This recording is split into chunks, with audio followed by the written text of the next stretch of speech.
₹5,72,830 મત્તાના ગરફોડ ચોરીના ડિટેક્ટ ગુનાનો ભેદ ઉકેલી કુલ 6 આરોપીઓની ચોરીમાં ગયેલ તમામ મુદ્દામાલ સાથે ઝડપી પાડતી સુરત શહેર સચિન પોલીસ કમિશનર સાહેબશ્રી તથા અધિક પોલીસ કમિશનર સેક્ટર 2 સાહેબશ્રી તથા નાયબ પોલીસ કમિશનર ઝોન 6 સાહેબશ્રી તથા મદદનીશ પોલીસ કમિશનર આઈ ડિવિઝન સાહેબશ્રીનાઓએ મિલકત સંબંધી ગુનાઓ અટકાવવા તેમજ મિલકત સંબંધી અનડિટેક્ટ ગુનાઓ શોધી કાઢવા માટે આપેલ સૂચના આપેલ હોય અને ગત તારીખ 4/7/2024 કલાક 11:30 થી તારીખ 6/7/2024 કલાક 8:15 સમયગાળા દરમિયાન અત્રેના સચિન પોલીસ સ્ટેશન વિસ્તારમાં આવેલ સ્ટેશન રોડ પાણીની ટાંકી પાસે Shri Krishna land corporation plot number 1011 માં પહેલા માળે મહેતા ઇન્ફોકોમ માંથી અલગ અલગ કંપનીના ડેમો મોબાઈલ ફોન તથા box pack mobile phone, power bank, earbuds, smart watch, memory card, pen drive અને એક લેપટોપ મળી કુલ્લે કિંમત ₹5,72,830 મત્તાનો મુદ્દામાલ કોઈ અજાણ્યા ચોરી સમયે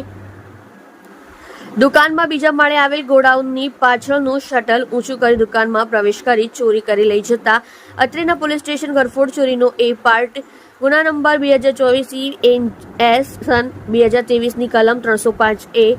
331(3) 331(4) મુજબનો ગુનો દાખલ થયેલ હોય જે અનડિટેક્ટ કરવા માટે પોલીસ ઇન્સ્પેક્ટર PN વાઘેલા નાઓએ સૂચના આપેલ હોય જે સૂચના અનુસાર સર્વેલન્સ સ્ટાફના પોલીસ સબ ઇન્સ્પેક્ટર ND ડામોરના માર્ગદર્શન હેઠળ સર્વેલન્સ સ્ટાફના માણસો સાથે પોલીસ સ્ટેશન વિસ્તારમાં પેટ્રોલિંગમાં હતા તે દરમિયાન આસિસ્ટન્ટ હેડ કોન્સ્ટેબલ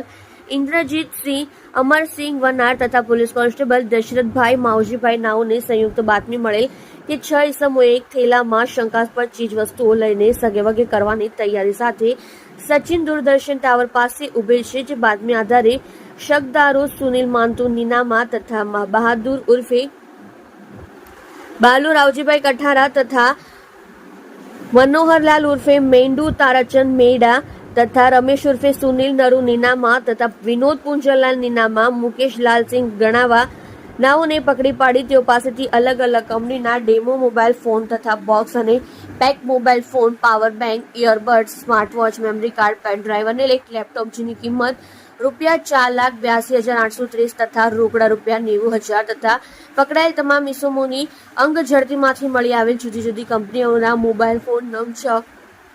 જેની કુલ્લે કિંમત ₹12,000 મળી કુલ્લે કિંમત ₹5,84,830 મત્તાનો મુદ્દામાલ કબજે કરી ગરફોડ ચોરીમાં ગયેલ તમામ મુદ્દામાલ રિકવર કરી કાયદેસરની કાર્યવાહી કરી સચિન પોલીસ સ્ટેશન ગુના નંબર A પાર્ટ ગુના નંબર 2024 BNA સન 2023 કલમ 305A 331(3) 331(4) મુજબનો અનડિટેક્ટ ગુનો શોધી કાઢી ખૂબ જ પ્રશંસનીય કામગીરી ટીમ વર્ક દ્વારા કરવામાં આવે છે. સચિન પોલીસ સ્ટેશનમાં એક અનડિટેક્ટ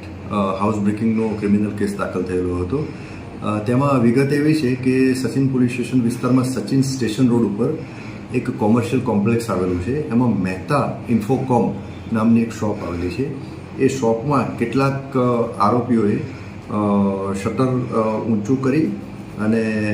દુકાનમાં પ્રવેશ કરી અને ગરફોડનો ગુનો કરેલો હતો. આ દુકાનમાંથી રોકડા ₹90,000 અને ઇલેક્ટ્રોનિક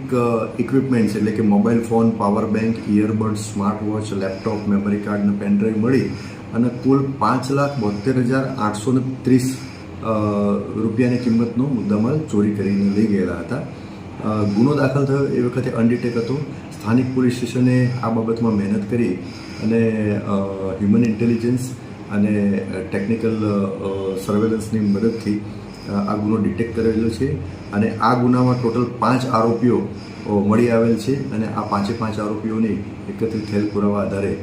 ધરપકડ કરવામાં આવેલ છે. આ આરોપીના નામ જણાવું તો એક સુનિલ માંતુ નીનામા, બીજા બહાદુર ઉર્ફે બાલુ રાવજીભાઈ કઠારા, ત્રીજા મનોહરલાલ ઉર્ફે મેંદ્રુ તારાચંદ મૈડા, ચોથા રમેશ ઉર્ફે સુનિલ નરુ નીનામા, પાંચમા વિનોદ પુંજાલાલ નીનામા અને છઠ્ઠા મુકેશ લાલસિંહ ગણાવા. આ 6 આરોપીઓની ધરપકડ કરેલ છે અને આ 6 આરોપીઓની પૂછપરછ દરમિયાન જે હકીકત ખુલેલ એ આધારે પોલીસે આજે ગરફોડમાં ગયેલ તમામ મુદ્દામાલ એટલે કે 90,000 રોકડા અને બીજા જે ઇલેક્ટ્રોનિક ઇક્વિપમેન્ટ્સ એ ટોટલ 5,72,830 ટોટલ મુદ્દામાલ તપાસ દરમિયાન રિકવર કરેલ છે. હાલમાં ગુનાની તપાસ ચાલુ છે. આ જે ગુનેગારો છે અગાઉ પણ સુરત ક્યાંક પોલીસ સ્ટેશન એમનો ગુના નોંધ્યા છે. હાલમાં ગુનો ડિટેક્ટ થયેલો છે અને આજે 6 આરોપીઓની એરેસ્ટ કરીને પ્રાથમિક પૂછપરછ ચાલુ છે. પ્રાથમિક પૂછપરછમાં બીજા કોઈ ગુના કરેલાની કબૂલાત કરતા નથી, પણ હજુ તપાસ પ્રાથમિક તબક્કે છે, એટલે બની પણ શકે કે વધુ પૂછપરછમાં અને વધુ તપાસમાં બીજા કોઈ ગુના કરેલાની હકીકત ખુલી શકે. આરોપીઓ અહીંયા રહેતા હતા કે બહારથી આવ્યા છે?